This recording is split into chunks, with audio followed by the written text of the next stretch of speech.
Hey everybody, this is Miss Huval. I'm making a video today for English 3 AP.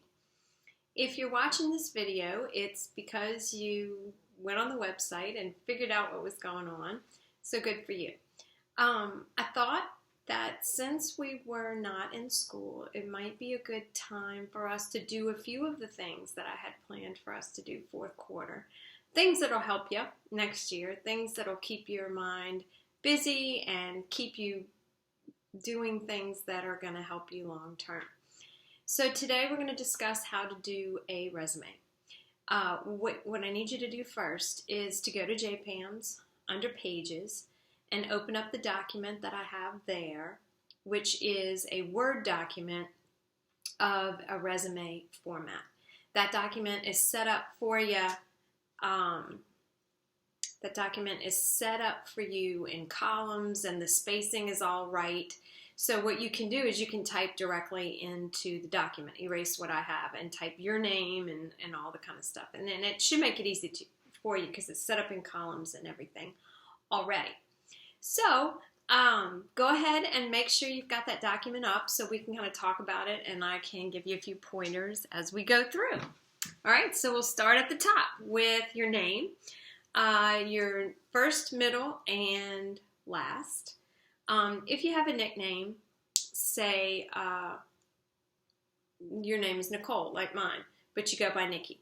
Then you would put Nicole, Nikki, Huval, okay? You put your mailing address, city, state, and zip. Make sure you have your email address and your cell phone number with area code. Now, it's time for you, if you have not already done so, to make yourself a pretty mature email address. If you've got something, a gaming email address in which you're some kind of wizard or something, that's not appropriate. Also, if your email address is something like babygirl100@gmail.com, that's not good either. You need to have an email address that's dignified and that puts out a good, I don't know, feel. Not like babygirl100@gmail.com. Not like that. All right, so we're going to have that centered at the top. Do not pick a fancy font. Pick a nice, plain, easy-to-read font. We don't want it scripty looking. We don't want it to look like a child. We want it to look mature and straightforward. All right, the next list we have there is gold. And if you know what you want to be when you grow up and you're pretty sure what area you're going to go into, you can be specific. Oh, you don't have to be that. To obtain a degree from a four-year university, and it can be just as straightforward as I've got it right there. Okay? Or you can jazz it up if you kind of know where you're going to go and what you're going to do. You could mention the university, you could mention the degree program, you could say you want to go to medical school, you could say you want to get an MBA. You could say you want to be a social worker. You could say you want to be a speech therapist. Whatever it is you want to put there, you can. It can be as little or as much as you'd like to put. Some people also do a little statement of interests at this little stage of game right here under goal, and you could do that if you wanted to. That would be nice, but certainly you don't have to. All right, I've got the high school information for you there. That's the correct phone number and the correct address, so you can leave that as is. The date of entrance for y'all, I think, was 2016. If you're going to graduate in 2021, I think that's right. August 2016, graduation May 2021. Your GPA, you can put weighted and unweighted. You could just put weighted. It doesn't matter. But you need to indicate if that's your weighted grade point average, that it is your weighted grade point average. All right, you need to put your ACT score. If you have a subsection score that's really impressive, you might want to put that there. Or if your super score is higher than your regular score, you might put it there. Super score is when you add your highest in each category and divide by 4. All right, so all those things are mandatory. If you didn't take the SAT, don't put that category at all. We go on to honors and awards. Honors and awards are things that you have, certificates, medals, things like that. Honor roll departmental awards, A+ attitude awards, if you were invited to go to literary rally, even if you didn't place. Your EOC exams, if you scored in the highest category, and I always forget what that is, if it's mastery or advanced. If you were invited or nominated for Boys State or Girls State or Hobie, that's something you can put. Also, RILA is coming up. I hope many of you will go for the Rotary Youth Leadership, I forget what all the things are, Academy maybe. That's really a neat experience. I hope some of you will sign up for that. Things you do with the fair, when you show livestock, rodeo stuff, ROTC awards, band awards, first chair, perfect attendance. There's one for switching to an instrument of need. Stuff like that counts. Athletic academic awards, Heart of a Lion award. I know a lot of teams give that out. So any awards you've won like that should be listed there in columns, bulleted as you see them. Okay, and the page is already set up that way. You can just type one in. The next thing you need to put is your specialized or advanced courses. This helps me a lot when I'm doing Student of the Month. I need to know, when I'm comparing kids, who's been in on-level classes versus who has been in advanced coursework the whole time. That's a differentiating factor for sure. Anyway, so categorize it: math, English, social studies, and science. Be sure to tell what's AP, what's dual enrolled, what's honors, what's gifted.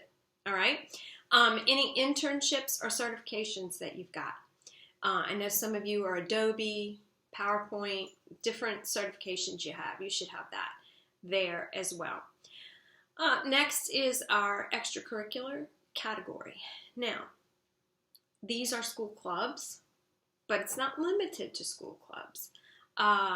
It's our school sports team, and if you're a varsity letter, you need to say how long you were on the varsity team. Cheer and dance. If you're captain or co-captain, that needs to be expressly stated here too. Talented music, and if you've had particular parts or particular honors in that category, make sure you got them. Talented theater, you need to make a list of all your shows and all your parts, okay? And those need to be on your resume.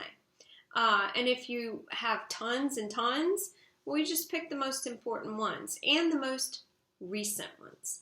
ROTC, what are your jobs? What teams do you participate in for ROTC? Student government, all of your leadership positions and specific committees that you work on, like homecoming hall decorating. If you're on the team that makes the games at the pep rallies, anything that you've got that shows you've been chosen to do something above and beyond, that needs to be on your resume for sure. Okay? Popular honors should be on there. Mr. CHS, homecoming, sweetheart court, all the powder puff football stuff, that should be on there as well. Everything that you do in Mr. Lynch's class, multimedia, that's an extracurricular activity as well, because you are going to football games and other school activities on your own time and taking pictures or videoing or running the Jumbotron or whatever it is you're doing. So that counts as an extracurricular activity for sure. Next, you go down to community involvement. Now, this is two different things. This is things you're involved in at the community and things you volunteer for in the community. So anything that would be like a rec or a travel team, that would be community involvement. And if you manage a team or if you are the captain of a team, be sure you say that. Church involvement, and you need to be real specific here. Think about everything you do at church. Is it Vacation Bible School? Do you sing in the choir? Do you read? Are you a Eucharistic minister? Do you help in the nursery?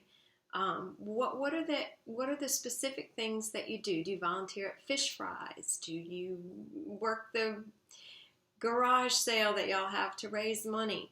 All those different things can fall under church involvement. And you can list your church and then the different things that you do underneath it, as many as you want. Okay, volunteer work would be like the food bank, Habitat for Humanity, stuff like that. And everything that you put for service hours for National Honor Society counts as volunteer work. So you put National Honor Society under extracurricular activities, and then you put the volunteer work that you do under community involvement. Okay? If you've been on mission trips, if you do mission work, that needs to go under community involvement too. Habitat for Humanity, Relay for Life. Our ROTC people, I feel like the cheerleaders, I feel like the band. There's lots of stuff that you do that's not in the course of a school day. As a cheerleader, as a band member, as a member of ROTC, you're out there in the community giving of your time. Yeah, you have to do it because you're a cheerleader or because you're in the band, but still, that's community involvement. That's volunteer. That's making something nice for someone else, and that definitely gets to go in this category. Now, if you've had a job, we need to put that down too. You can include babysitting, not for your immediate family. I wouldn't put that. But if you babysat long-term for your aunt, we could call that nannying. That's a good thing too.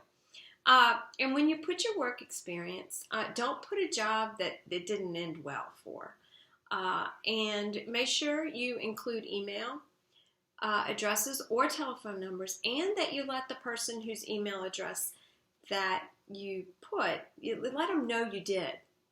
So they're not out of left field. Who? What? You don't want that. That doesn't make you look good. All right, so skills is there too, and this one's optional. If you speak a second language, if you know how to run a jumbotron, if you've taken a CPR class, these are kind of extra skills that might be something you might want to put in this section. Okay, now the only other thing I wanted to mention was references. A lot of times people think on a resume you need a reference, and I think it's a good idea if you have room at the bottom there to put one. This should be a coach, maybe a pastor, maybe your Sunday school teacher, a teacher like me. You can always put me. I'm fine with that. You can just put my email address, nicole.huval@stpsb.org. If there's another teacher that you work with more closely, like a sponsor, something like that, I think that would be a nice thing to have. Okay? You got to be sure that you tell people, though, when you are going to use someone as a reference or send someone something to fill out as a reference. It's good manners to always let them know. Okay? So, take a stab at this. Take some notes. Get your ideas down on paper. If you would like for me to look at it, send it to me at my email address. One thing I forgot to mention that's extremely important is that you need to limit the items on your resume to those things you did in high school, okay? Unless it's something big, unless you were like student of the month or student of the year, probably more like student of the year in junior high, something like that. You need to use your best judgment, but this should be mostly what you've done in high school. And if your resume is a little light, don't make things up and put them on there, okay? It just can be light, and you can join a club and get a job and go down to the food bank. You can plump it up, but don't lie on your resume. That would be a really, really bad idea. The truth is definitely the better way to go there. Okay, that's it for my resume video. I want to tell you that I miss you, and I hope everything's going well. I sure hope that you are feeling good and that your family's all healthy. And please let me hear from you. Email me. Thanks. Bye.